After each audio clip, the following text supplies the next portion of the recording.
Welcome back to Tailosive Tech, ladies and gentlemen. Today we're talking about something that last year was a really big deal leading up to the iPhone 10. I don't know if you very loyal subscribers remember, but it felt like almost every single day we were talking about which company was going to be able to embed a fingerprint reader underneath the display before Apple, or would it be Apple? Or would this new revolutionary iPhone with a notch and a thinner bezel, would this be the first iPhone to also sport Touch ID underneath the glass? And it's amazing to me that after all of that hype and after all that excitement, and how, if you guys remember, I used to call it Plan D, as in this was the least wanted scenario, Apple has now abandoned Touch ID on iPhones and soon to be iPads. In fact, we're closing in on the second reiteration of an iPhone that doesn't have Touch ID anymore. And everyone seems to be pretty much okay with it. iPhone 10s are selling pretty good, and it looks like the 3 new iPhones that are coming out this year will all be missing Touch ID in favor of Face ID technology, even though we've had some other companies show us that the technology is possible. So why isn't it catching on?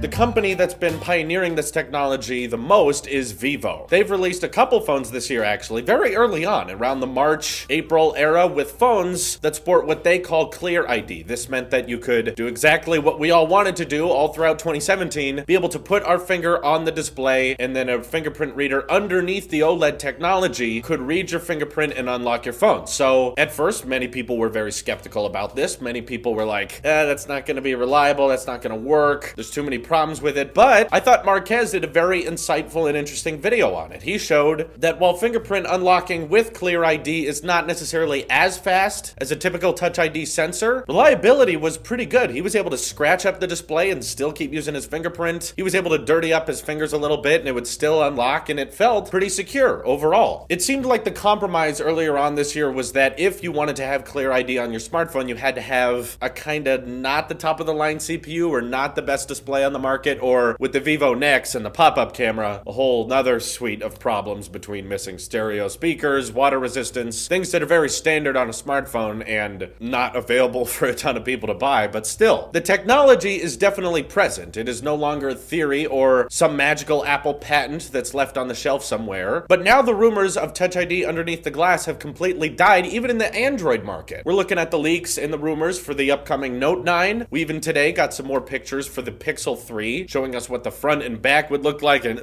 Google, how did you somehow make a notch look like worse than everyone else's? I don't know how they did, but giant chin, giant notch, and anyway, the point of the video is that the fingerprint reader is still on the back. My curiosity is that if Vivo, which is not usually thought of as making the biggest flagships of the year, they're definitely a major player and they ship more smartphones than a lot of other companies, especially Google, but in terms of these ClearID equipped phones, how come if they're making these compromised phones that are a little weak on specs, but definitely not the most expensive ones out there, they're able to adopt this technology, and MKBHD was able to showcase that it is fairly reliable and it works pretty well. No, not as fast as before, but we all know that Face ID isn't as fast as the original Touch ID. But a lot of people were okay with it because it meant we could have a more futuristic design, and if more companies were embracing this ClearID technology, maybe they wouldn't have to have a notch. Maybe that wouldn't be as big a priority. I asked you guys on Twitter why you think the Note 9 and Pixel 3, between Samsung and Google, they're not investing in this new biometric technology. They're not going after Vivo's attention. And you all mostly said the same thing: cost and speed. For one, it's too expensive to adopt into the smartphone display, so it's not worth it. But my counter to that is Vivo was able to adopt this new technology into these smartphones that weren't the most expensive on the market. Adjusted to US dollar currencies, they were looking at around $700 to $900 between their two phones that had ClearID sensors, which are by no means like cheap OnePlus level phones, but they're definitely standard pricing this year. You'd think that a Galaxy Note 9, rumored to price $950 plus, most likely more, if you're building such an expensive phone, what more extra cost is it to put in ClearID if you're going to be charging over $1,000 for this phone anyway? And if you wanted people to be excited about the Galaxy Note 9, I think that would definitely be a way to do it. And the Pixel 3 XL, most likely starting in the $850 department, Google being Google, they're not making all their money, they're not making all their profit from their hardware sales. It's all about ad revenue for them. Why couldn't they adopt this technology and have a leg up on the competition? Imagine if the Pixel actually had some hardware exclusives. That'd be crazy, right? That would kind of make that phone interesting if they said it has stock Android and a built-in fingerprint reader that's, no, it's not as fast as before, but the design is really, really cool now. I totally see how either of these companies could make that work if Vivo could make it work in fairly affordable, decently made smartphones. Again, not my favorite, I have problems with them, but I feel like Samsung and Google as primary flagship makers, or at least Huawei, would be able to make something like this. And yet it's not really catching on. The other big issue you guys brought up is that it was probably too hard to make on a massive scale. So maybe Samsung's expecting a lot of Note 9s to sell, which is a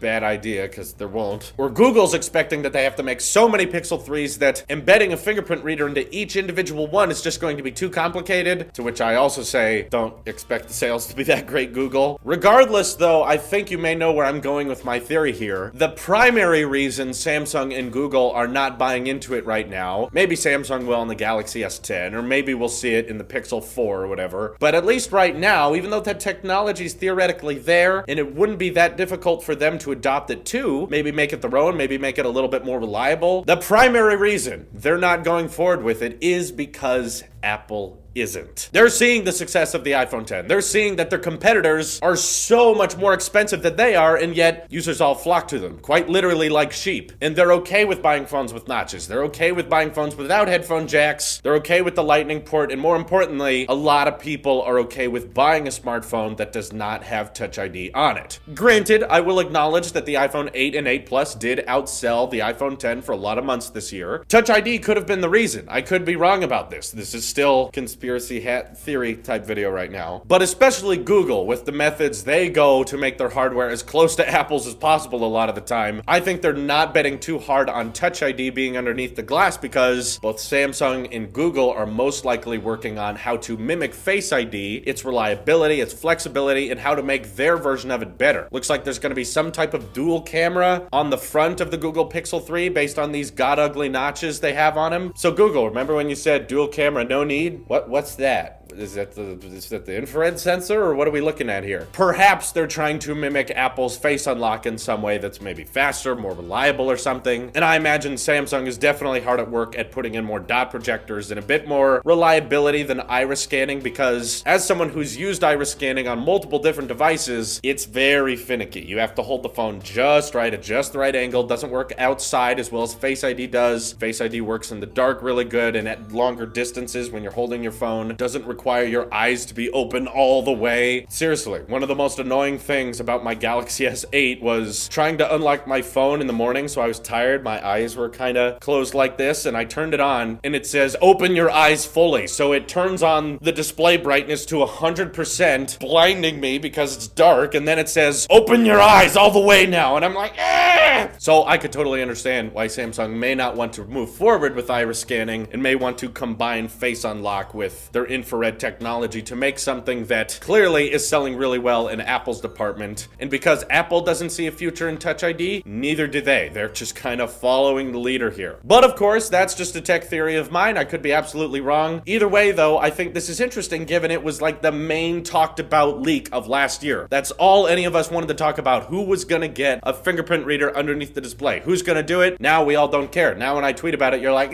no one wants it. Who wants it anymore? I don't care. It's funny to me that Apple has been able to shift not just their user base, but also all of the other companies and the industry as a whole is now saying, fingerprint readers underneath the display, we don't really need them. Who cares? If you disagree with me, I'd love to hear what you think in the comments down below. This is your Apple Sheep here, and I will see you in the next one.